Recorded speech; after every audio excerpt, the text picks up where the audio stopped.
一根巨大水管从天而降，毫不客气地抽走了价值上万的泳池水。可主人非但没有半句怨言，反而朝着飞行员竖起了大拇指。原来抽水的是一架消防飞机，灌满水箱后，飞机朝着远处的山火驶去。可下一秒，此消防员们都习以为常了。对于野外作业的他们来说，意外随时都有可能出现。就比如这一次，消防员被突然窜出的毒蛇咬了一口，还好有队友在身边，把他及时送去了医院。此时的蛇毒已经开始向上蔓延，带来的剧烈疼痛常人根本无法忍受。可消防员却坚持不让护士打止痛针，因为任何的止痛药品都可能让他毒瘾复发。难以想象，就在1年前，消防员还是个人人厌恶的瘾君子。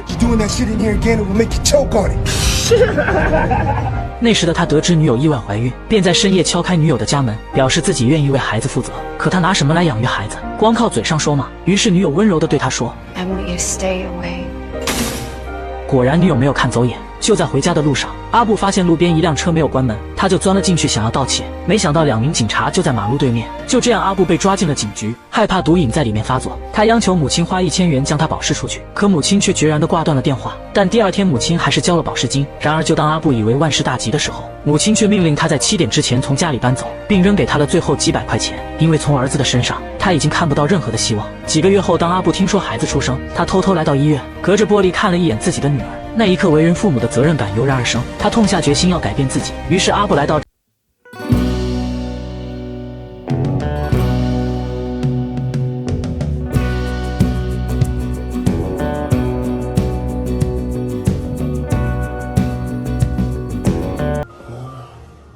Don't think, just answer the question. 3 months ago. 恰恰是他的实话实说，使得自己通过了面试的第一关。可当队长拿起简历仔细阅读，才发现阿布不仅吸毒，还有犯罪的前科。这种人怎么还有脸来面试消防员？队长都无语了。What are you doing here? I just had a daughter. Her name's Michaela, and I just really want to give her what I never had.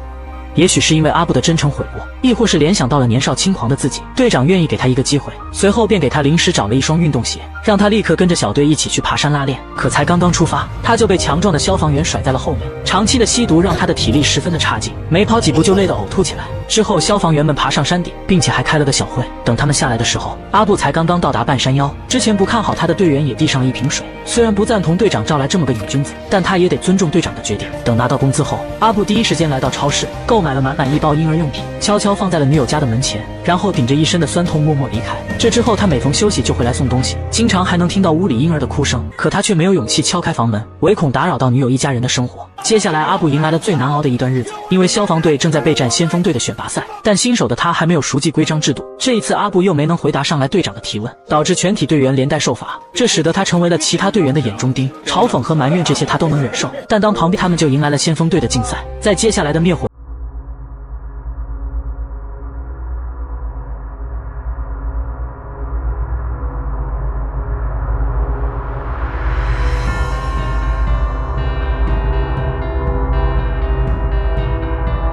阵岌岌可危，仅靠防火沟根本无法阻挡迅速蔓延的大火。于是他当即下令采用燃烧阻断法，就是在山坡上人为点火，这样当山火烧过来时，后面已经没了可燃物，山火自然就会慢慢熄灭。没想到考核员却跳出来强烈反对，在他看来，所有人为的放火都会增加危险，只有通过防火沟才是正规的方法。未来就是人工放火的时间了，之前他们已经实施过很多次，队员们早已轻车熟路。可这次和阿布一组的小胡子却意外踩到了马蜂窝，使得2人拼命抱头鼠窜。但这一小插曲也让2人之间的不快烟消云散。等到了半夜，这个方法奏效了，大火烧到了山顶，便无法向下蔓延，因为山坡上已经烧无可烧。可本应最高兴的队长，此刻却怎么也高兴不起来，因为得罪了考核员，升级先锋队基本无望了。等到了公布结果的日子，队长守着电话焦急等待，他想要打电话给上级询问，可又不敢面对现实，十有八九是被自己搞砸了。队长后悔自己当时的出言顶撞，连累了这么优秀的队伍被埋没。直到他的老友走进办公室，这才带来了一个天大的好消息。原来队员们兴奋地拥抱在一起欢呼，这份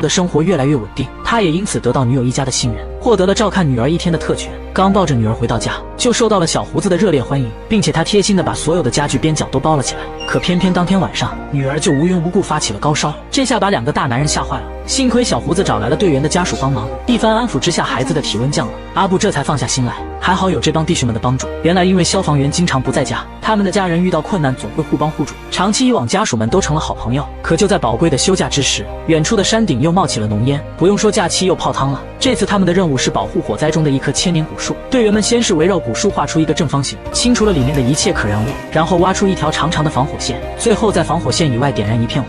这样当2火碰头的时候，因为没有了可燃物，山火就会自行熄灭。这次任务完成得十分顺利，在他们的配合行动下，成功的救下了这棵千年瑰宝。临走前，消防队员们还在古树面前拍照留念，记录下了这段有意义的历史。谁也没想到这张照片竟成了他们最后的一照。下山时，阿布不小心被毒蛇咬伤，还好经过抢救没有生命危险，可却引起了母亲的担忧。趁着探望之际，他劝说阿布为了孩子着想，换一个更安全的工作。于是隔天在镇长举行的聚会上，阿布单独找到队长，说自己想转去更安全的建筑消防队，并拜托队长给他美言几句。然而队长却勃然大怒，要不是当初自己的破格收留，阿布可能早就进监狱了。没想到日子刚好起来，他就 End up dead or behind bars.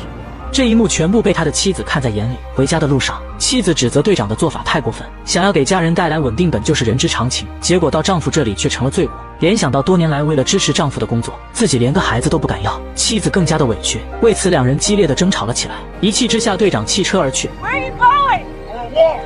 之后在老友的开导下，队长才体会到妻子这些年来的不易。经过一番慎重思考，他回到了妻子身边，向她许诺下个季度就退居2线，以后就可以经常的陪伴她了。这番话让妻子流下眼泪，2人重归甜蜜。可第2天还没起床，队长就接到紧急任务，又一起山火时发怒的原因。现在他已经能理解阿布。I will help you out in any way I can, so long as you walk the line. 能遇到如此善解人意的队长，阿布感到十分的幸运。等到达合适的地点后，大家在队长的指挥下，有条不紊地进行着准备工作。在救援车的帮助下，阿布幸运地从火圈中冲了出来，最后撤到了安全的地点。与此同时，消防员们已撤到了一处安全的焦土区，但眼看山火正在朝着小镇的方向逼近，队长决心要做点什么阻止山火。 We're the only crew in position to save these homes. You and the boys down for getting back in the game? Back to work, boys. 于是便带领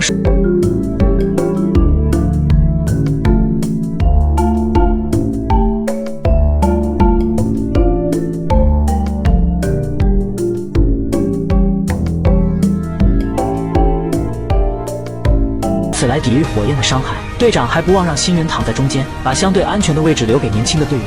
此时的生死已经全凭天意，他们唯一能做的就是在地上挖出一个洞，好让脸能贴近湿冷的地面。可这次山火的威力实在是太大了，当阿布发觉对讲机里没了队员的声音，他难以想象兄弟们正遭遇着什么。可此刻他除了等待什么也做不了。不知过了多久，等到山火彻底的熄灭，人们才敢上山寻找。在1000度的高温早已将消防员化成了灰烬，只有一地的防火带证明他们曾经待过。紧接着阿布就从对讲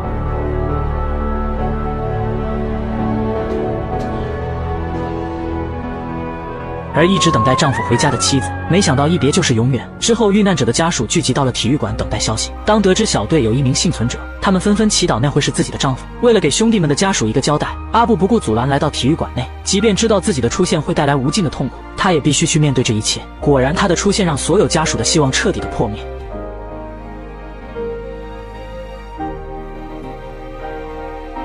眼睁睁的目睹痛苦、绝望、哀嚎，此时说什么都是徒劳的。阿布只能冲出了体育馆，找